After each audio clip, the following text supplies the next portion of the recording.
mendengar tapi tidak melihat. Yang satu melihat tapi tidak mendengar. Apa? Ada yang melihat, ada yang tidak melihat. Ya ini kesaksian muridnya. Ini kesaksian muridnya. Ini itu aja. Ini kesaksian muridnya.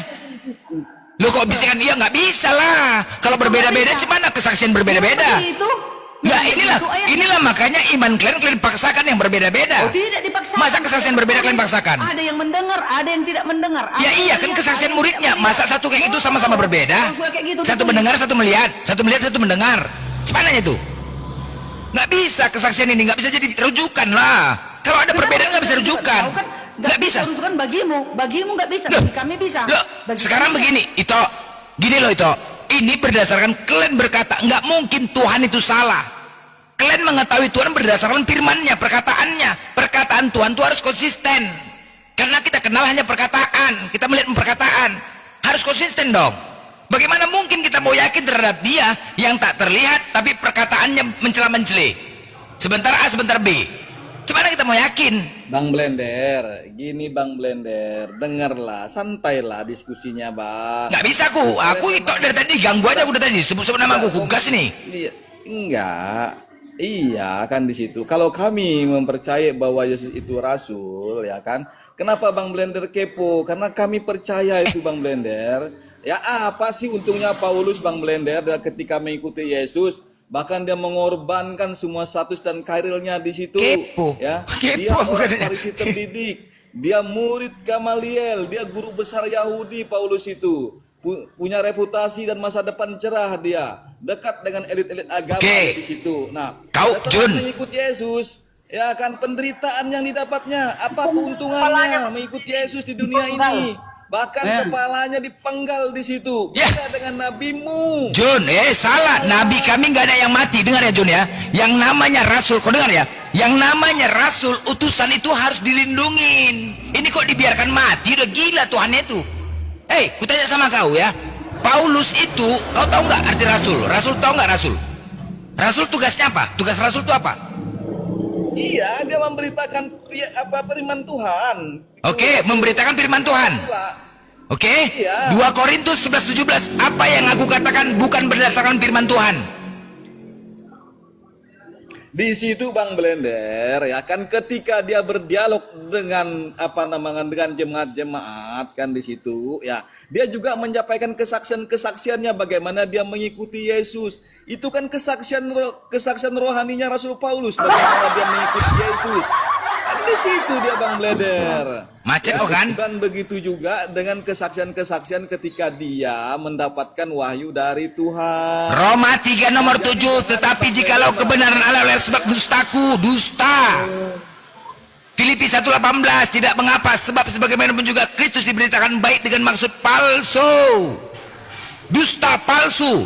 Bukan berdasarkan firman Tuhan. Masih kalian pegang? Masalah dusta, Bang Blender ya kan di situ kan ketika Rasul Paulus bertanya jawab dengan orang-orang Yahudi ya kan, dia sudah menyampaikan kebenaran kan di situ. Bang Blender tidak mengerti di situ bagaimana Rasul Paulus itu menginjili kan di situ sampai dia dituduh berdusta. Jun, kau jawab nih Jun ya. Jun, Matius 24 nomor 5. Jawab Jun. Sebab banyak orang akan datang memakai namaku, kata Yesus. Dan berkata aku Mesias, dan mereka akan menyesatkan banyak orang. Yesus mengatakan, apabila ada orang datang kepadamu dengan menggunakan namaku, dia disebut penyesat. 1 Korintus 4 nomor 15. Paulus dengan tegas mengatakan, karena akulah yang dalam Kristus Yesus. Paulus mengaku Yesus, sedangkan Yesus hati-hati terhadap orang yang mengatasnamakan aku. Ayo, gimana nih? Gimana nih? Dalilnya Bang Blender. 1 Korintus 4 nomor 15. Itu mengaku Yesus. 1 Korintus 4 nomor 15. Buka. Sebab sekalipun kamu mempunyai beribu-ribu pendidik dalam Kristus, kamu tidak mempunyai banyak bapa, karena akulah yang dalam Kristus Yesus telah menjadi bapamu. Mengaku atas nama Yesus. Bang Blender, Buka. kalau di dalam 1 Korintus 4 ayat 15 itu Rasul Paulus disebut dengan Bapa rohani, kan di situ. Mengaku nama Yesus nggak? Bapa untuk jemaat-jemaat orang Sekarang jemaat Korintus. Yesus mengatakan waspada terhadap orang memakai namaku, kata Yesus. Memakai namaku. Paulus memakai nama Yesus nggak nih? Di mana? Paulus memakai nama Yesus nggak? Di mana dalilnya Rasul Paulus Ini- memakai nama Yesus? Tidak Ini ada. karena akulah yang dalam Kristus Yesus. Hei, karena aku bukalah. Karena akulah yang dalam Kristus Yesus. Apanya kau nih? Buka. 1 Korintus 4:15. Ini kan Paulus mengaku dirinya Yesus. Karena akulah dalam Kristus Yesus. Iya, kan Ya, di situ terus? dikatakan sekalipun ya kamu mempunyai beribu-ribu pendidik dalam Kristus, kamu tidak mempunyai Bapa. Bapa di sini, Bang, kami melihat ya kalimat kosakata bahkan huruf-huruf di situ Bapa di situ itu Bapa rohani, Bang. Bapak, kepala bapak kau Jun, ngarang aja kau bapak rohani, nggak ada bapak rohani. Kepala bapak kau itu, enak aja kau bilang kantor rohani. Bapak rohani, itu banyak bapak, nggak usah dibesar-besarkan. Nggak bisa kayak gitu kalian, janganlah kayak gitu, menipu namanya kalian ini. Nggak ada bapak rohani, dari mana kalian dapatkan bapak rohani? Dari mana coba? Dari mana bapak rohani tertulis? Mana tertulis bapak rohani? Ngarang aja kalian. Nah, Ah, ya kalau dia bapaknya itu huruf besar, Bang Blender. Emang bapak huruf besar, Tuhan huruf besar. Aduh, aku yamang tahe. Bapak huruf besar, Tuhan huruf besar. Apalah kalian? Beda bapak dengan bapak. Apanya nih? Justru itu Bang Blender, orang Kristen lah yang tahu ayat-ayat di dalam kitab suci. Makanya longor. Kami bodoh karena Kristus. Longor lah kalian memang. Gak aja. Ampun aku dengan kalian ya. Mau kalian bilang bodoh kalian. Bang Blender masuk. Jun, Kayak Blender nggak ngerti. masuk teman. Di situ ayat sucinya.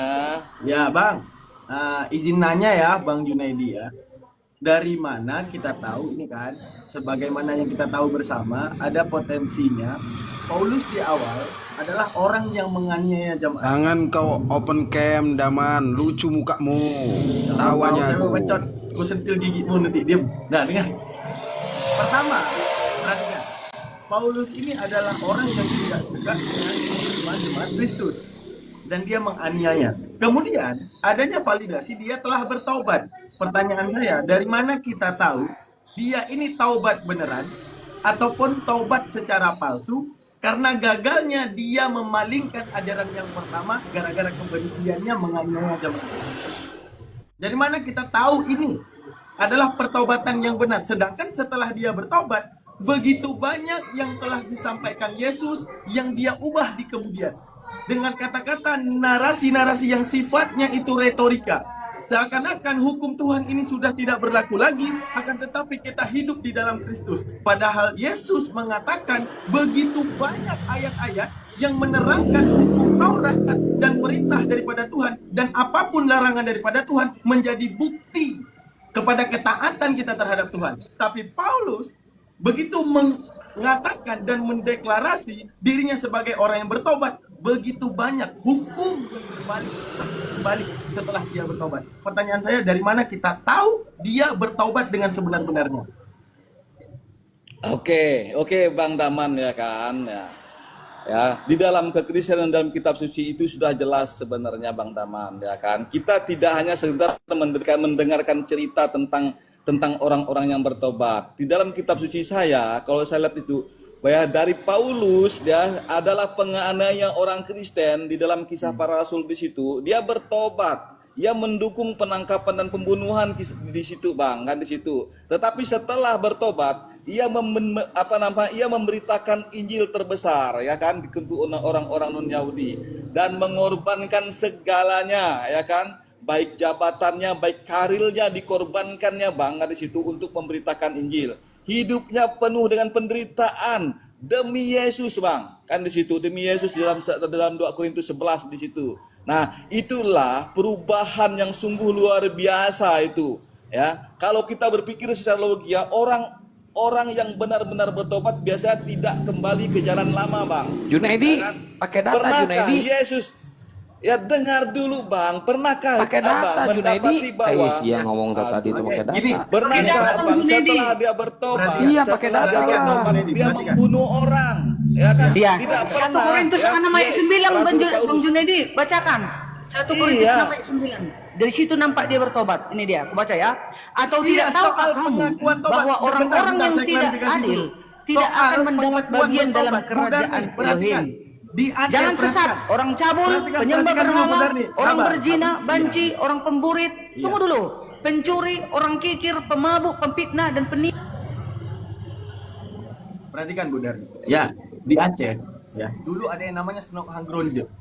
Ketika politik Aceh ini tidak bisa dihancurkan, cara dia menghancurkan apa? Berpura-pura menjadi ulama, sosok tokoh di Aceh. Kemudian apa? Begitu banyak ajaran-ajaran yang dia timbulkan demi mengadu domba.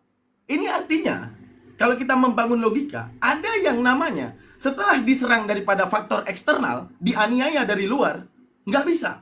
Setelah nggak bisa, pakai cara baru apa? Menyamar dari dalam. Sekarang kita melihat di dalam Bible Bu Darni, Paulus sendiri mengakui penyamarannya. Apa? 1 Korintus 9:20. Demikianlah bagi orang Yahudi, aku akan menjadi orang Yahudi untuk memenangkan Yahudi. Demikianlah bagi pelaku hukum Taurat, aku akan menjadi sebagai pelaku hukum Taurat. Sekalipun aku tidak tunduk di bawah hukum tersebut untuk memenangkan ahli Taurat.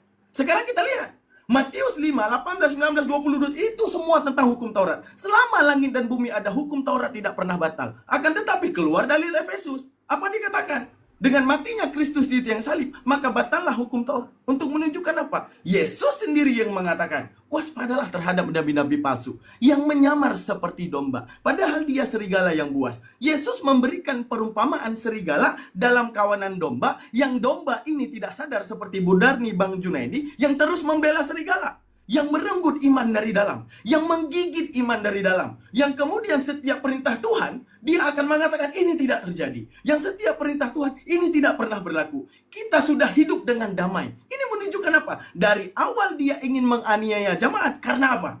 Karena dia tahu hukum perintah Tuhan ini berat. Karena ini menjadi hal yang berat untuk dia lakukan. Larangan daripada perintah Tuhan, ini hal yang dia suka.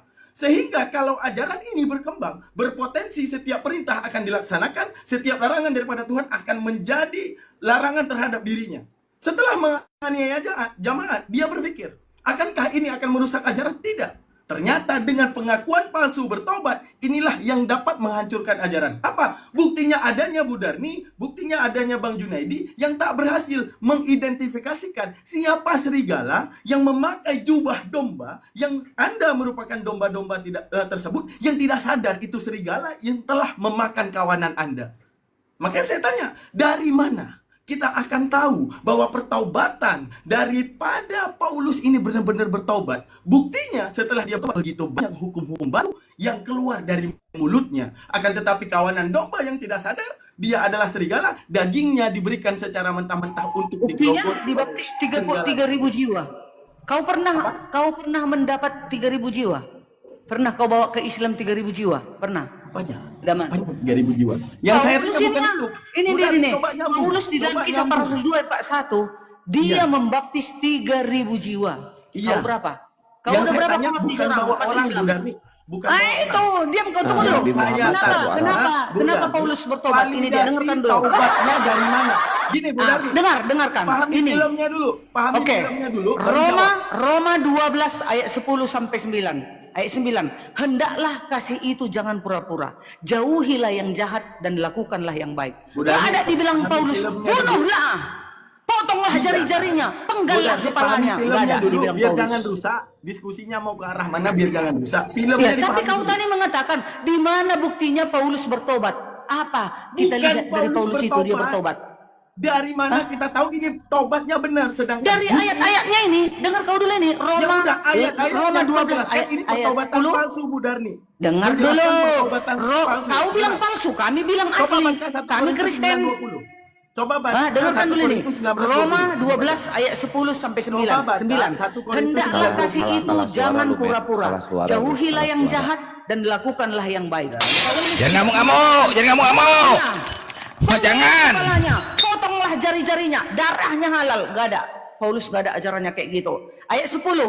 Hendaklah kamu saling mengasihi sebagai saudara dan saling mendahului dalam memberi hormat. Ayat 11.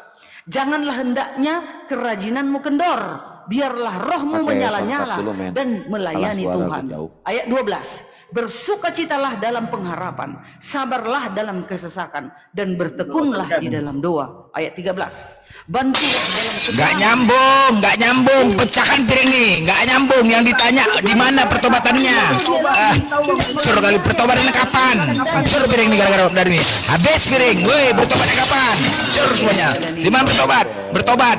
Bang Blender, Bukan Bang dia Daman. bertobat yang kutanya. Emang Dari begitu. mana kita tahu ini tobat benar? Bukan Emang tobat begitu. untuk Udahlah, menyamar dan biarkan menghancurkan dulu, emang ajaran dari begitu dalam. ya. Ini dari mana kita tahu? Biar ku kasih tahu ajaran Paulus bahwasanya dia sudah bertobat. Ayat 13, bantulah dalam kekurangan orang-orang kudus dan Dikencengin tab-tab usahakanlah layarnya, dirimu teman-teman. selalu Kencengin tab-tab memberi layarnya. tumpangan. Oh luar biasa. Laporannya Bang Sini. digas ya. Ayat Ini 14, soalnya ngoceh mulu. Udah, berkatilah giliran Bang siapa Daman yang sekarang, menganiaya giliran Bang Daman kamu. sekarang. Berkatilah dan jangan mengutuk. Oh, Udah giliran Bang Daman sekarang. Oke, Ini udah, juga berarti mau urungkan nggak nih. nyambung Ayo nih. laporannya digas. Kalau Ini Bang Daman, begini Bang berarti- Daman, Bang Daman ya kan ya. Surat-surat Paulus ya kan dalam kutip saya sudah jelas membantah narasimu, membantah asumsimu ya kan karena kamu kan tidak percaya kalau Paulus itu bertobat ya kan. Di Galatia 2 ayat 9 saja dia mengatakan apa yang dahulu aku lakukan itu aku lakukan dengan semangat, tetapi sekarang aku Iya, lakukan saya dalam nggak- iman. ini Di situ dua-duanya dia. nggak nyambung. Iya Saya kan? nggak nolak. Nggak nyambung Bang, validasi. gimana? Dengar, Ya kan? dengar dulu. Antum nggak tahu filmnya, percuma jawab apapun. Filmnya nggak tahu ini filmnya gimana. Soal dia bilang kita harus berbuat baik. Oke, saya terima. Kita harus seperti ini. Bukan. Masalahnya setelah dia tobat, begitu banyak hukum Yesus yang tidak pernah dibicarakan oleh Yesus, dibicarakan oleh dia. Nah ini kan terjadi gap nih, terjadi gap perbedaan. Nah dari mana kita tahu dia benar-benar bertobat atau hanya politik masuk ke dalam ajaran untuk membatalkan segala perintah dan larangan Tuhan. Sedangkan Yesus yang ngomong, waspadalah terhadap nabi-nabi palsu yang menyamar seperti domba padahal dia serigala yang buas. Artinya Yesus memberitahukan ada domba yaitu kalian semua yang tidak sadar serigala itu terus memangsa kawanan domba. Nggak sadar karena pakai baju domba. Bagi domba, ini domba juga. Ini domba juga. Padahal dia terus memangsa. Makanya saya tanyakan, soal dia nanti jadi baik. Ya oke. Soal dia memerintahkan untuk baik. Oke. Masalahnya, ada hal yang tidak diajarkan Yesus, diajarkan dia. Apa? Efesus pembatalan hukum Taurat. Menurut Paulus. Kata Paulus dengan matinya Kristus di tiang salib. Maka batallah segala hukum Taurat dan apapun segala ketentuan di dalamnya. Segala. Ada kata segala. Yesus bilang, selama ada langit dan bumi, maka satu iota daripada hukum Taurat tak boleh dibatalkan. Lebih mulia langit dan bumi hancur daripada hukum Taurat dibatalkan. Itu Yesus yang ngomong. Setelah dia bertobat, dipercaya oleh domba-domba, padahal dia tidak tahu kalau ini serigala. Dia memvalidasi dirinya serigala. Apa? 1 Korintus 9:20. Apa dikatakan dalam 1 Korintus 9:20? Aku akan menyamar seperti Yahudi untuk memenangkan orang Yahudi. Apa maksudnya? Agar perjanjian lama bisa tertempel kepada perjanjian baru untuk memvalidasi segala ajaran penyembahan sesat di perjanjian baru. Oke, demikianlah bagi pengikut Taurat. Aku akan menyamar seperti orang melakukan hukum Taurat demi memenangkan mereka yang mengikuti hukum Taurat. Jelas. Apa kata Yesus? Inilah penyesatnya. Siapa? Adanya politik nyamar. Adanya politik jadi domba. Padahal dia serigala. Terjadi, Bu Darni. Di situ. Jangan lagi soal dia berbuat baik, memerintahkan kita buat baik, jangan membumbun dan segala. Nggak ada urusan. Ketika ada gap perbedaan ajaran Yesus dengan Paulus, kita tanyakan, kenapa dia mengubah? Kenapa ada banyak ajaran yang berbeda? Apakah ini taubat ataukah berpura-pura taubat untuk merusak dari dalam? Itu. صل وسلم